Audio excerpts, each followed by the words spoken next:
सो अब हम लोग देखेंगे, सबसे पहली चीज़ हम लोगों ने रेट ऑफ एक्सचेंज तो पढ़ ही लिया था, इक्विलिब्रियम रेट ऑफ एक्सचेंज तो पढ़ ही लिया था। वहाँ हम लोगों ने देखा था कि demand of foreign currency is equal to supply of foreign currency है। और मेनली ये जो इक्विलिब्रियम रेट ऑफ एक्सचेंज था वो हम लोग पढ़ते हैं फ्लेक्सिबल एक्सचेंज रेट के अंदर। किसके अंदर पढ़ते हैं? Flexible exchange rate. और फ्लेक्सिबल एक्सचेंज रेट मतलब ही होता है कि मेनली यहाँ डिमांड और supply forces main role play करते हैं। ठीक है। अब दूसरी बात हम लोग देखेंगे आज कि दो तरीके की चीज देखेंगे, एक समझेंगे डेप्रीशिएशन, एक समझेंगे एप्रीशिएशन। डेप्रीशिएशन मतलब होता है हमारी करेंसी की वैल्यू कम हो जाना। ठीक है। कुछ ऐसी चीजें होना जिसकी वजह से हमारी करेंसी की वैल्यू कम हो जाती है। ठीक है। और एप्रीशिएशन मतलब होता है हमारी करेंसी की वैल्यू बढ़ जाना। ठीक है।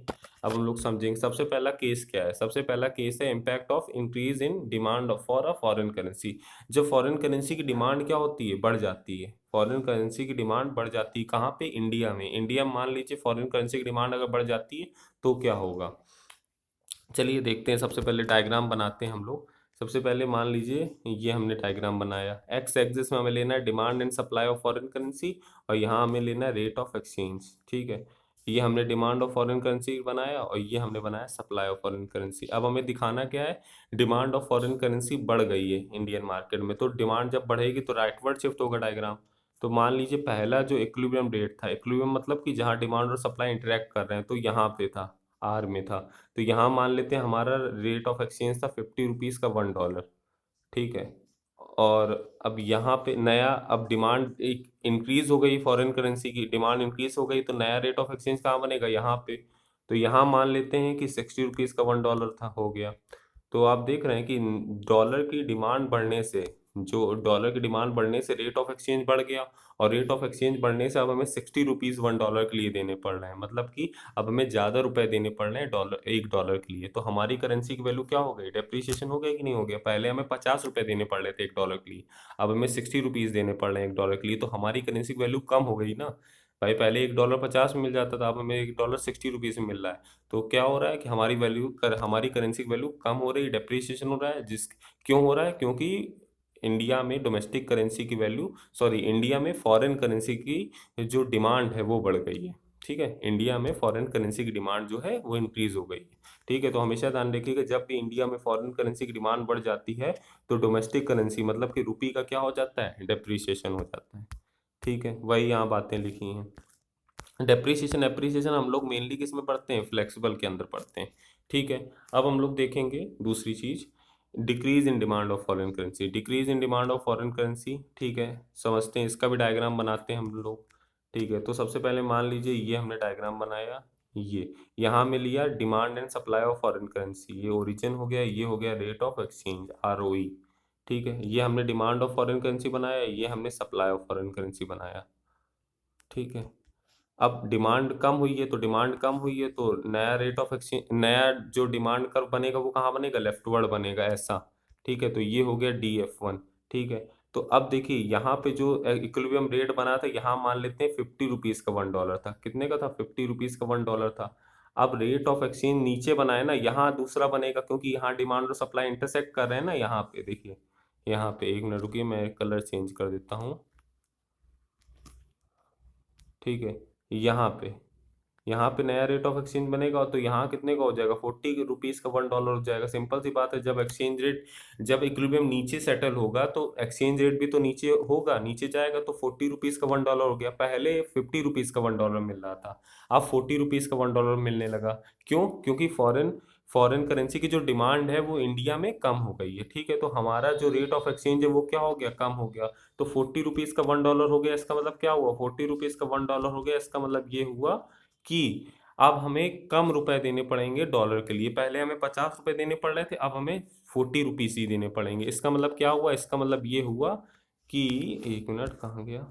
हम्म इसका मतलब ये हुआ कि decrease in demand of foreign currency होने की वजह से, जब फॉरेन करेंसी की डिमांड डिक्रीज हो जाती है इंडिया में, तो हमारी करेंसी की वैल्यू एप्रिशिएट हो जाती है, एप्रिसिएशन ऑफ डोमेस्टिक करेंसी हो जाता है। ये बात हमेशा ध्यान रखिएगा। ठीक है। अब देखिए डायग्राम से भी हम लोगों ने समझ लिया। तीसरा केस हम लोग देखेंगे, impact of increase in supply of foreign currency. जब फॉरेन करेंसी की सप्लाई बढ़ जाती है इंडियन मार्केट में, तो डायग्राम इसका बनाते हैं, इसका भी। तो ये हमने, एक मिनट, ये हमने बनाया, यहाँ ले लिया demand and supply of foreign currency, यहाँ ले लिया रेट ऑफ एक्सचेंज। ठीक है, ये हमने बनाया डिमांड ऑफ फॉरेन करेंसी और ये हमने बनाया सप्लाई ऑफ फॉरेन करेंसी। ठीक है, ये हमारा बन गया इक्विलिब्रियम रेट ऑफ एक्सचेंज। मान लेते हैं यहाँ पे 40 रुपीज़ का $1 था। ठीक है, हाइपोथेटिकल मान लीजिए आप। ठीक है, वहाँ भी आप मान सकते हैं समझने के लिए। ठीक है, 40 रुपीज़ का $1 था। सप्लाई फॉरेन करेंसी की क्या हुई, बढ़ी है, तो सप्लाई जब बढ़ती है तो राइटवर्ड शिफ्ट होगा। ठीक है, एक मिनट। सप्लाई जो, हाँ, सप्लाई जब शिफ्ट होगा राइटवर्ड, तो नया इक्विलिब्रियम रेट ऑफ एक्सचेंज कहाँ बन रहा है, यहाँ पे बन रहा है नीचे। तो सिंपल सी बात है, 30 रुपीज़ का $1 हो जाएगा, क्योंकि एक्सचेंज रेट नीचे बन रहा है, तो नीचे बन रहा है तो 40 से तो कम होगा ही। तो देखिए अब जब जब हमारा क्या कहते हैं, पहले हमारा 40 रुपीज़ का $1 था, सप्लाई बढ़ी तो हमारा एक्सचेंज रेट क्या हुआ, नीचे, इक्विलिब्रियम हमारा नीचे बना, तो एक्सचेंज रेट हमारा नीचे कहीं आएगा, 30 रुपीज़ का $1 हुआ।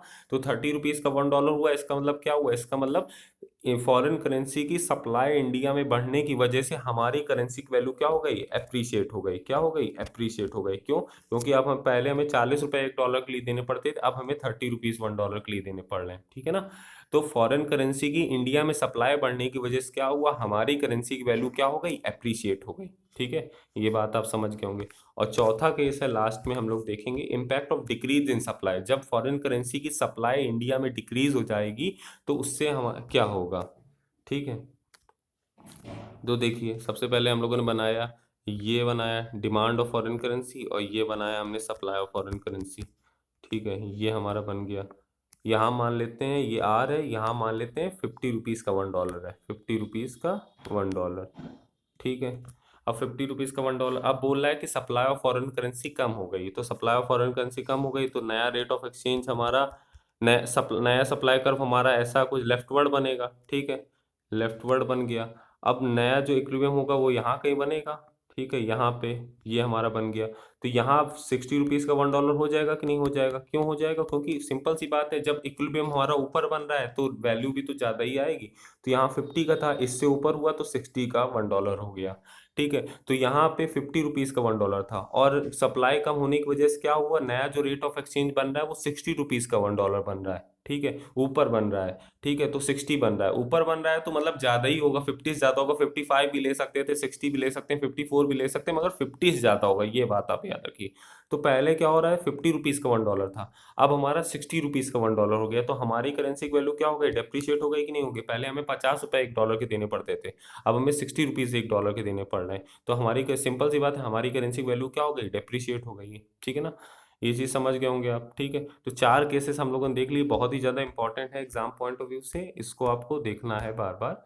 अब हम लोग देखते हैं एप्रिसिएशन ऑफ डोमेस्टिक करेंसी।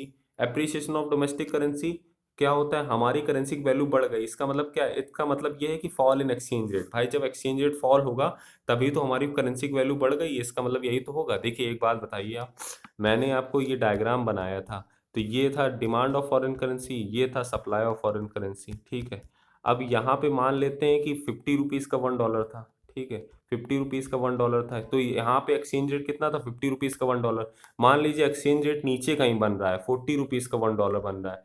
तो जब एक्सचेंज रेट फॉल होता है, हमेशा ध्यान रखिएगा, जब एक्सचेंज रेट क्या हुआ, फॉल हुआ, तो हमेशा ध्यान रखिएगा हमारी करेंसी की वैल्यू क्या होगी, एप्रिशिएट होगी। क्यों, क्योंकि जब 50 रुपीज़ का $1 था और जब हमारा एक्सचेंज रेट फॉल हो गया तो 40 रुपीज़ का $1 हो गया, 40 रुपीज़ का $1 हो गया, इसका मतलब क्या हुआ, हमारी करेंसी की वैल्यू एप्रिशिएट हुई होगी ना, तभी तो 40 रुपीज़ का $1 है।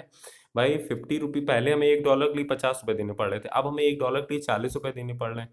तो इसका मतलब क्या हुआ, इसका मतलब ये हुआ कि appreciation of domestic currency. Appreciation of domestic currency में हमेशा ध्यान रखिएगा, रेट ऑफ एक्सचेंज जो होगा, मतलब कि ये जो होगी, तो ये जो है हमारा फॉल हुआ होगा, और ऊपर अगर कहीं रेट ऑफ एक्सचेंज हमारा बन रहा होता तो वहाँ हमारा क्या होता, 60 रुपीज़ का $1। तो 60 रुपीज़ का $1 जब होगा, पहले था 50 रुपये का $1, अब हो गया 60 रुपये का $1, तो क्या होगा, डोमेस्टिक करेंसी का डेप्रिसिएशन होगा ना। ये बात हमेशा ध्यान रखिए अपने जहन में। ठीक है, तो ये चीज़ है। अब जब एप्रिसिएशन ऑफ डोमेस्टिक करेंसी होता है तो हमें कम रुपए देने पड़ते हैं $1 के लिए, और जब डेप्रिसिएशन ऑफ डोमेस्टिक करेंसी होता है, जब रुपए का डेप्रिसिएशन होता है तो हमें ज़्यादा रुपए देने पड़ते हैं $1 के लिए। तो एप्रिसिएशन कब होता है, एप्रिसिएशन होता है जब increase in supply of foreign currency होता है। अभी मैंने बताया जब फॉरेन करेंसी की सप्लाई बढ़ रही थी, जब फॉरेन करेंसी की सप्लाई बढ़ रही थी मतलब राइटवर्ड शिफ्ट हो रहा था सप्लाई का, तो नीचे हमारा बन रहा था एक्सचेंज रेट। ठीक है, और दूसरी बात, जब डिमांड ऑफ फॉरेन करेंसी कम हो जाती है तब भी हमारा एप्रिसिएशन होता है। और डेप्रिसिएशन कब होता है डोमेस्टिक करेंसी का, जब increase in demand of foreign currency हो जाती है और decrease in supply of foreign currency. Foreign currency बोल दीजिए, फॉरेन एक्सचेंज बोल दीजिए, बात एक ही है। ठीक है, इसको आप पढ़िएगा। ये चीज है, हाउ हॉट्स वगैरह, how does appreciation depreciation of domestic currency. अब एक बात बताइए आप, अगर आपकी करेंसी अप्रिशिएट हो रहा है, अप्रिशिएट मतलब पहले आपका एक डॉलर 40 रुपए का था, और अब क्या कहते हैं, $1 30 का हो गया। इन जो इंडियन करेंसी है वो अप्रिशिएट हो रही, अप्रिशिएट का मतलब यही तो हुआ कि वैल्यू बढ़ रही, पहले $1 40 का मिल रहा था, अब $1 30 का मिलने लगा।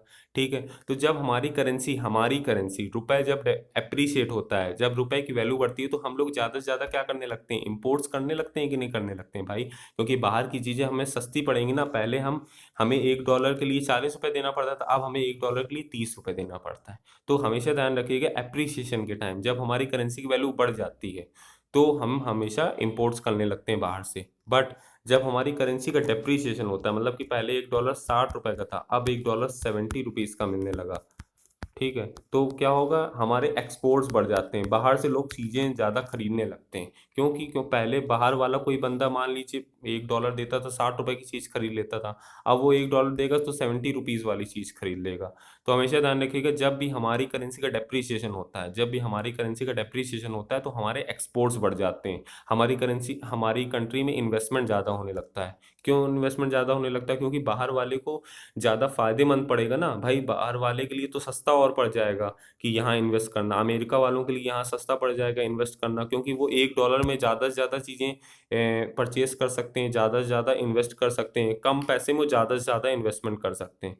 तो हमेशा ध्यान रखिएगा, जब भी हमारी करेंसी का क्या होता है, डेप्रीसिएशन होता है तो हमारे यहाँ एक्सपोर्ट्स बढ़ जाते हैं, हमारे यहाँ इन्वेस्टमेंट ज़्यादा होने लगता है। बट जब हमारी करेंसी का एप्रिसिएशन होता है, जब हमारी करेंसी एप्रिशिएट होती है, तो हमारे इंपोर्ट्स बढ़ जाते हैं, हम लोग इंपोर्ट्स ज़्यादा करने लगते हैं। ठीक है ना, समझे कि नहीं समझे, वही चीज़ें यहाँ लिखी हैं।